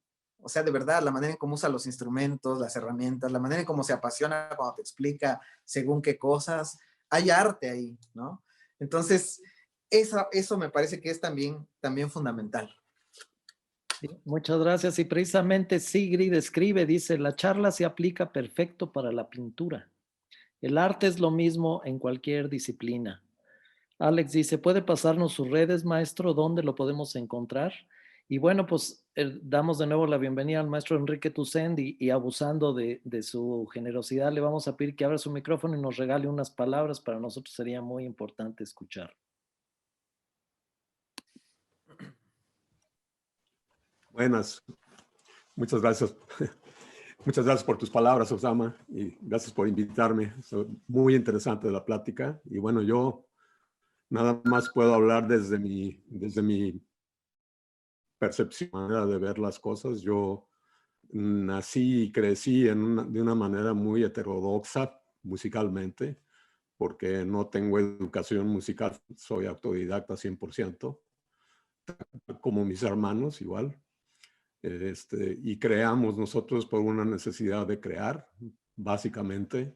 Entonces me voy siempre por la parte etérea de la música, porque es donde nego. y yo siento que, bueno, que es una manera, es un lenguaje que escogemos como expresión, ¿no? Es una energía etérea que se convierte en un lenguaje que escogemos para expresarnos y que ese lenguaje depende, como todas las artes y como todos los lenguajes, de un vocabulario, de herramientas que nos permiten expresarnos elocuentemente por ese lenguaje, que puede ser, como dice Sigrid, en el arte, puede ser en la arquitectura, puede ser en barrer la calle, o sea, lo que sea. Es una energía etérea, ¿no? Que nosotros no somos cáscara, somos energía etérea. Entonces, tenemos la gran capacidad y la gran fortuna de poder afectar la parte etérea de los seres humanos. Y creo que como artistas, como músicos, nuestra responsabilidad es eso, ¿no? De ser honestos con nuestro lenguaje, el que estamos utilizando, ser elocuentes con nuestro lenguaje y expresarnos de una manera sincera y honesta para afectar la parte etérea de los seres humanos de una manera honesta y sincera. Más la música que permite afectar a los seres humanos como una manifestación de paz generalmente, de armonía y de amor. Entonces, esa es nuestra responsabilidad. Yo creo que nos debemos de hacer a un lado del ego lo más posible para que no haya un espejo enfrente de nosotros, que no se convierta en impresionarnos a nosotros mismos por lo que podemos hacer, sino que más bien agradecer la oportunidad que tenemos de subirnos a un escenario, a acercarnos a más gente, no tomar el escenario como un lugar de idolatría, sino al revés, ¿no? Más bien idolatrar a la gente que está ahí para recibir nuestra manera de expresión, la gran fortuna que tenemos de podernos expresar por esta. Entonces, bueno, yo ahí me manejo y no, no le pongo no me gustan las etiquetas porque yo crecí sin etiquetas, entonces no considero, no le pongo, aunque sí se puede decir que tocábamos jazz porque improvisábamos muchísimo, pero podría ser cualquier cosa, ¿no? Yo estoy de acuerdo con todas las expresiones son válidas y dependen, para mí dependen de la sinceridad con las que se expresan para ser válidas o no ser válidas. Es simplemente. Ese es mi comentario. Muchísimas gracias, maestro, y nuestra admiración para usted. No, muchas gracias a ustedes por las cálidas palabras. Lo por agradezco sus mucho. comentarios. Jenny Sanz dice, creo que es fundamental promover y destacar los inicios del jazz en México. No solo es fundamental, es obligatorio. Si los precursores del género en nuestro país están siendo olvidados, el jazz mexicano existe. El maestro José Antonio MacGregor dice, los hermanos Toussaint son una leyenda del jazz mexicano. Hay que escuchar al grupo Sac-B y todo lo que ellos han hecho. Es lo que escribe el maestro MacGregor. Y pues seguimos escuchando comentarios. Si gustan abrir su micrófono. Master Oxama, por favor. Bueno, alguien preguntaba sobre las redes. Yo tengo en Facebook la página de mi programa de radio que se llama El Sexto Continente. Ahí pueden encontrarme. Y desde desde el año pasado, desde mayo del año pasado empecé, además del programa que pasa en radio y que lo comparto en un blog, empecé unas transmisiones los días jueves que se llaman Historias del Jazz. Me interesaba interactuar con la gente y contar historias sobre, pues, el fenómeno de la música, pero justo como dice Enrique, no solamente como la música en sí, sino todas las historias que se pueden generar alrededor de esta música, que son historias humanas, que son historias muy interesantes que existen detrás de cada disco, de cada tema. Y hemos tenido una buena respuesta. Entonces arrancamos el 2021 justo hoy a las 9 de la noche empezamos nuevamente las historias del jazz. En esa página, ahí me pueden encontrar, si van a Facebook, es Sexto Continente Jazz, o simplemente busquen como El Sexto Continente, ahí nos van a encontrar. Y ahí nos pueden escribir y con todo gusto cualquier comentario, cualquier cosa que quieran compartir, pues estoy para servirles. También obviamente que abro ese espacio como un medio para difundir el material de gente que está produciendo. Si hay chicos y chicas y chicos que estén escuchando esto, que tengan sus propios proyectos musicales y que tengan algo grabado, nos lo pueden mandar y por supuesto lo podemos difundir también, que eso es parte de lo que hacemos en esta producción que tenemos de Historias del Jazz, además del programa que se transmite los martes en Oaxaca, y además tenemos una especie de red nacional de difusores del jazz que se llama Radio Jazz, en donde estamos vinculados distintos divulgadores bueno, yo en Oaxaca, pero también está gente de Puebla, de Jalapa, de Colima, de varios lugares del país, que intercambiamos material y estamos constantemente conectados en la divulgación del jazz en México. Y además pertenezco a una red internacional que se llama Esfera Jazz, que está impulsada por divulgadores españoles del jazz. Allí nació la red, pero ahorita ya se ha vinculado con gente de Estados Unidos, de México, de Chile y de Argentina. Entonces somos más o menos 60 divulgadores en una plataforma que nos pueden encontrar en www.esferajazz.com, y ahí van a encontrar un montón de divulgación del jazz hecha de muchas formas, entrevistas, podcast, programas de radio, reseñas de discos, fotografía, incluso video. Entonces los invito también a que visiten, a los que les interese, que visiten esa plataforma que es esferajazz.com. Muchísimas gracias, Máster. El maestro Juan Alzate dice, SACB es un antes y después en el jazz en México. Me permito dar rapidísimo los avisos parroquiales antes de dar la despedida formal pues, de esta plática tan padre que hemos tenido. Y me refiero pues concretamente la semana entrante, el maestro Óscar Salazar, sí, él es timbalista, por lo tanto es el percusionista principal de la Filarmónica de Querétaro y es un músico que ha estado muy metido también en la mexicanidad y en la música prehispánica. Entonces, en este mismo ID nos va a dar una plática sobre el rescate de nuestro huehuetl tradicional. Sí, va a ser todo un viaje, toda una experiencia. Esperamos contar pues con su asistencia. Es el mismo ID. Es el próximo miércoles a las 10 de la mañana, ¿sí? Por allá los esperamos. Pues agradecemos a cada uno de ustedes que están aquí con nosotros, que han escuchado esta plática tan padre. Nos tomamos pues la confianza de grabarla y de difundirla y queda como un testimonio. Y para los jóvenes, bueno, pues ustedes para titularse jóvenes hay que hacer tesis, entonces hagan la tesis sobre el jazz en México, sobre el jazz mexicano. Miren, ahí está el maestro Enrique Tucent, ahí está el maestro Juan Alzate, MacGregor, Oxama, ahí los tienen. Lo único que tienen que hacer y ya con esto del Messenger y todo esto es muy fácil contactarlos, porque es la manera en que queda pues un registro de nuestra cultura, de nuestro desarrollo. Sí, entonces, pues una invitación a que ustedes sí las hagan sobre el jazz mexicano.